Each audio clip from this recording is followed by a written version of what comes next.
നമസ്കാരം, ഞാൻ ഡോക്ടർ പ്രീത പ്രഭാകർ. നമുക്കിന്ന് എക്സസൈസ് എന്താണെന്ന് നോക്കാം. അതായത് പല അസുഖത്തിനും പല ഡോക്ടേഴ്സിൻ്റെ അടുത്ത് നമ്മൾ ചെല്ലുമ്പോഴും അവരെല്ലാവരും പറയാറുണ്ട് നമ്മുടെ മനസ്സ് ഒന്ന് ഹെൽത്തി ആയിട്ട് വെക്കണം, അതുപോലെ തന്നെ എക്സസൈസ് ചെയ്യണം എന്ന് പറയാറുണ്ട്, ഇല്ലേ?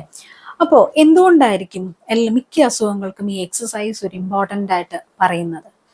കാരണം എന്ന് പറഞ്ഞാൽ ഞാൻ ആദ്യം ഒരു എക്സാമ്പിൾ പറയാം.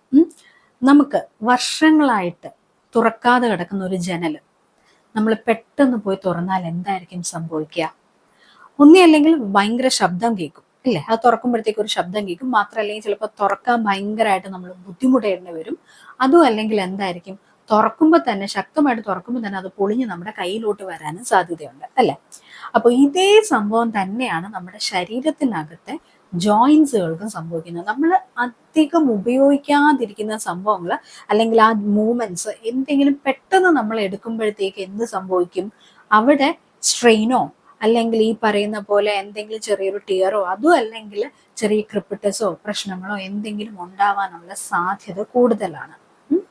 അപ്പോൾ അതുകൊണ്ടാണ് നമ്മുടെ ശരീരത്തിലെ എല്ലാ ജോയിൻസും മൂവ് ചെയ്യണം എന്ന് പറയുന്നത്. കാര്യം എന്ന് വെച്ചാൽ ഇപ്പോൾ ചില വീട്ടിൽ ഫുൾ ടൈം ഉള്ള ചില വീട്ടമ്മമാരോട് ചോദിക്കുമ്പോഴത്തേക്ക് അവർ പറയുന്ന ഒരു കാര്യമുണ്ട്. നേരം വെളുത്തു കഴിഞ്ഞാൽ രാത്രി വരെ, നേരം വെളുക്കുന്നത് തൊട്ട് രാത്രി വരെ അവർ ജോലിയായിരിക്കും ചെയ്യുന്നത്. പക്ഷെ എന്നിട്ടും ശരീരത്തിന്റെ പല ഭാഗത്തും വേദന എന്നവർ പറയാറുണ്ട്. അതിന്റെ കാരണം എന്തായിരിക്കും? അതിൻ്റെ ഒരു പ്രധാന റീസൺ എന്ന് വെച്ചാൽ നമ്മൾ ജോലി ചെയ്യുന്നുണ്ട്, ചിലപ്പോൾ നമ്മൾ ഒരുപാട് നിൽക്കുന്നുണ്ടാവും, നടക്കുന്നുണ്ടാവും, എല്ലാം ചെയ്യുന്നുണ്ടാവും. പക്ഷേ ശരീരത്തിനും വേണ്ടുന്ന എല്ലാ മൂവ്മെന്റും നമ്മൾ ചെയ്യുന്നുണ്ടോ എന്ന് ചോദിച്ചു കഴിഞ്ഞാൽ സംശയമായിരിക്കും, അല്ലേ? അതായത് നമ്മുടെ ശരീരത്തിലെ ഓരോ ജോയിൻസിനെ എടുത്താൽ തന്നെയും ഓരോ ജോയിൻസിനും ഒരുപാട് മൂവ്മെന്റ്സ് ഉണ്ടാവും, പല പല മൂവ്മെന്റ്സ് നമുക്കുണ്ടാവും. ആ എല്ലാ മൂവ്മെന്റും ഒന്നും നമ്മൾ ഈ അല്ലാത്ത ജോലി ചെയ്യുമ്പോഴത്തേക്കും നമ്മൾ ഉപയോഗിക്കുന്നുണ്ടാവില്ല. അപ്പൊ എന്താ സംഭവിക്കുക? ഞാൻ നേരത്തെ പറഞ്ഞ ജനലിന്റെ എക്സാമ്പിൾ പറഞ്ഞ അതേ സംഭവം തന്നെ നമ്മുടെ ശരീരത്തിനും വന്നു തുടങ്ങും. ഈ പറയുന്ന പോലെ പെയിൻ വരും, സ്ട്രെയിൻ വരും, പല പല ബുദ്ധിമുട്ടുകളായിട്ട് അത് പിന്നെ കാണിച്ചു തുടങ്ങും. അപ്പോൾ അത് അങ്ങനെ വരാതിരിക്കണമെങ്കിൽ നമുക്ക് ചെയ്യാൻ പറ്റുന്ന ഒരേ ഒരു കാര്യം എന്ന് വെച്ചാൽ ചെറിയ ചെറിയ മൂവ്മെന്റ്സുകൾ നമ്മുടെ ജോയിൻസിനും നമ്മുടെ മസിൽസിനും കൊടുക്കുക എന്നതാണ്. അത് ഞാൻ ഈ പറയുന്ന വലിയ എക്സസൈസ് ഒന്നും ചെയ്യണമെന്നൊന്നും ഞാൻ പറയുന്നില്ല. കാര്യം ഇച്ചിരി പ്രായമായവരൊക്കെ ആണെങ്കിൽ വലിയ എക്സസൈസ് ഒക്കെ ചെയ്യാൻ ബുദ്ധിമുട്ടായിരിക്കും.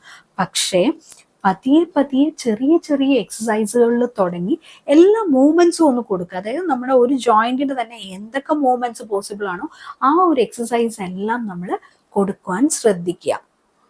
അത് കൊടുക്കുന്നത് വഴി നമുക്ക് ഈ പറയുന്ന ഭാവിയിൽ വരാനിരിക്കുന്ന ഒരുപാട് ആരോഗ്യ പ്രശ്നങ്ങളെ നമുക്ക് ഒഴിവാക്കാൻ പറ്റും. എസ്പെഷ്യലി ബോൺ സംബന്ധമായിട്ടുള്ള ആരോഗ്യ പ്രശ്നങ്ങൾ നമുക്ക് ഒഴിവാക്കാൻ സാധിക്കുന്നതാണ്.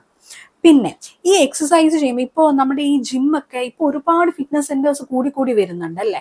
അതിൻ്റെ ഒരു കാരണം എന്ന് വെച്ചാൽ പണ്ട് കാലങ്ങളിൽ നമ്മൾ ഒരുപാട് എക്സസൈസുകളും കാര്യങ്ങളും ഒക്കെ ചെയ്യുമായിരുന്നു. എക്സസൈസ് ഇൻ ദ സെൻസ് നമ്മൾ നടക്കുന്നതായിക്കോട്ടെ, നമ്മളിപ്പോൾ ഒരു പാല് മേടിക്കാൻ പോണെങ്കിൽ തന്നെ നമ്മൾ ഒരുപാട് ദൂരം നടന്നിട്ടാണ് പാല് കടയിൽ പോയി പാലൊക്കെ മേടിച്ചുകൊണ്ടിരുന്നതും കാര്യങ്ങളെല്ലാം ചെയ്തുകൊണ്ടിരുന്നതും. പക്ഷെ ഇന്ന് ആ കാലമല്ല. ഇന്നെന്ന് വെച്ചാൽ എല്ലാം നമ്മുടെ കൈയുടെ തൊട്ടടുത്ത് തന്നെ ഉള്ളത് കൊണ്ട് തന്നെ നമുക്ക് പ്രത്യേകിച്ച് ബുദ്ധിമുട്ടേണ്ട ആവശ്യമില്ല, നമുക്ക് ഒരുപാട് സ്ട്രെയിൻ ചെയ്യേണ്ട ആവശ്യമില്ല. അതിനനുസരിച്ച് ഫിസിക്കലി നമുക്ക് ബുദ്ധിമുട്ടുകളും നമുക്ക് കൂടി വരുന്നുണ്ട്. അപ്പൊ അവിടെയാണ് ഈ പറയുന്ന ഫിറ്റ്നസ് സെന്റേഴ്സ് ഒക്കെ ഇപ്പൊ കൂടി വരാനുള്ള ഒരു പ്രധാന കാരണം അതാണ്. ഇനി സ്ഥിരമായി ജിമ്മിൽ പൊയ്ക്കൊണ്ടിരിക്കുന്ന ആൾക്കാരോട് ചോദിച്ചു കഴിഞ്ഞാൽ അവർ പറയുന്ന ഒരു കാര്യമാണ്, ഒരു ദിവസം ജിമ്മിൽ പോയില്ലെങ്കിൽ മനസ്സിനൊരു വല്ലായ്മയാണ്. അപ്പോ ഈ എക്സസൈസ് ഒക്കെ മനസ്സിനപ്പം എന്തായിരിക്കും ചെയ്യുക? ചിന്തിച്ചു നോക്കിയിട്ടുണ്ടോ? അവിടെ യഥാർത്ഥത്തിൽ സംഭവിക്കുന്നതെന്ന് വെച്ചാൽ നമ്മൾ ഈ എക്സസൈസ് ചെയ്യുമ്പോൾ നമ്മുടെ പല ടെൻഷൻസും, അതായത് നമ്മുടെ പല തോട്ട് ഫോംസും അല്ലെങ്കിൽ പല ഇമോഷണൽ എനർജിയും ശരീരത്തിന്റെ പല ഭാഗത്തായിട്ട് കെട്ടിക്കിടക്കാൻ സാധ്യതയുണ്ട്. നമ്മൾ സാധാരണ വിചാരിക്കുന്ന എന്താണ്, നമ്മുടെ ടെൻഷനും ഫ്രസ്ട്രേഷനും എല്ലാം നമ്മുടെ ബ്രെയിൻ അല്ലെങ്കിൽ നമ്മുടെ ചിന്തകളിൽ മാത്രമാണെന്നാണ് നമ്മൾ വിചാരിക്കുന്നത്. പക്ഷെ അതല്ല. നമ്മുടെ ടെൻഷനും വിഷമങ്ങളും എല്ലാം നമ്മുടെ ശരീരത്തിന്റെ പല ഭാഗങ്ങളിൽ അല്ലെങ്കിൽ പല മസിൽസുകളിൽ കെട്ടിക്കിടക്കാൻ സാധ്യതയുണ്ട്.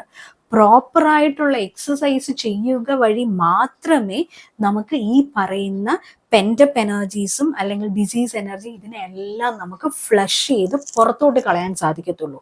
അപ്പോൾ ഒരു പരിധി വരെ നമ്മൾ പ്രോപ്പറായിട്ട് എക്സസൈസ് ചെയ്യുക വഴി നമ്മുടെ ശരീരത്തിന് മാത്രമല്ല ഇമ്പ്രൂവ്മെന്റ് ലഭിക്കുക, നമ്മുടെ മനസ്സിനും വളരെയധികം ഇമ്പ്രൂവ്മെന്റ് വരും. അതായത് മനസ്സെന്ന് വെച്ചാൽ നമ്മുടെ ചിന്തകളിൽ നമ്മുടെ ആങ്സൈറ്റി, ടെൻഷൻ തുടങ്ങിയ പല പ്രശ്നങ്ങൾക്കും ഒരു പരിധിവരെ നമുക്ക് പരിഹാരം കാണാൻ പറ്റും. അപ്പോൾ എക്സസൈസ് എന്ന് പറഞ്ഞാൽ വളരെ ഇമ്പോർട്ടൻ്റ് ആണ്. അവിടെയും ഞാൻ പറയുന്നു എല്ലാവരും ജിമ്മിൽ പോകണം എന്നല്ല ഞാൻ പറയുന്നത്. നമുക്ക് പറഞ്ഞില്ലേ, ചെറിയ ചെറിയ വാമപ്പ് എക്സസൈസുകൾ ചെയ്താലും മതി. തുടക്കം എന്നുള്ള നിലയിൽ ഒന്ന് നടക്കുക, ചെറിയ രീതിയിലൊക്കെ ഒന്ന് നടക്കുക, അതിൻ്റെ കൂട്ടത്തിൽ എല്ലാ മൂവ്മെൻറ്റ്സും ഒന്ന് കൊടുക്കാൻ ശ്രമിക്കുക. പിന്നെ ഇതുപോലെ തന്നെ ഇമ്പോർട്ടൻ്റ് ആയിട്ടുള്ള ഒരു കാര്യമാണ്, നമ്മൾ കുഞ്ഞുങ്ങളെയും വളരെ ചെറുതിലെ മുതലേ എക്സസൈസ് നമ്മൾ ശീലിപ്പിക്കണം. കുഞ്ഞുങ്ങളോട് പെട്ടെന്ന് ഒരു സുപ്രഭാതത്തിൽ ചെന്ന് എക്സസൈസ് ചെയ്യാൻ പറഞ്ഞാൽ അവർ ചെയ്യത്തില്ല. അവരെ പ്രോപ്പറായിട്ട് നമുക്ക് എന്തെങ്കിലും ഒരു കാര്യം ചെയ്യിപ്പിക്കണമെങ്കിൽ നമ്മളും കൂടി അത് ചെയ്യുക. നമ്മൾ സ്ഥിരമായി ചെയ്യുന്നത് കാണുമ്പോൾ കുറച്ച് കഴിയുമ്പോൾ കുഞ്ഞുങ്ങൾ നമ്മുടെ കൂടെ ജോയിൻ ചെയ്തോളും. പക്ഷെ നമ്മൾ ചെയ്യാത്തൊരു കാര്യം കുഞ്ഞുങ്ങളോട് ചെയ്യാൻ പറഞ്ഞാൽ അവരൊരിക്കലും അത് ചെയ്യത്തില്ല. അപ്പോൾ കുഞ്ഞുങ്ങളെ എന്തൊരു കാര്യം പരിശീലിപ്പിക്കാൻ ഏറ്റവും നല്ല മാർഗം എന്ന് വെച്ചാൽ നമ്മൾ ചെയ്ത് കാണിക്കുക, നമ്മുടെ കൂടെ പതിയെ അവർ ജോയിൻ ചെയ്തോളും. ഓക്കെ, അതുവഴി അവരുടെ മാനസിക ശാരീരിക വളർച്ചയ്ക്ക് ഒരുപാട് ഹെൽപ്പ് ചെയ്യും. Okay, thank you.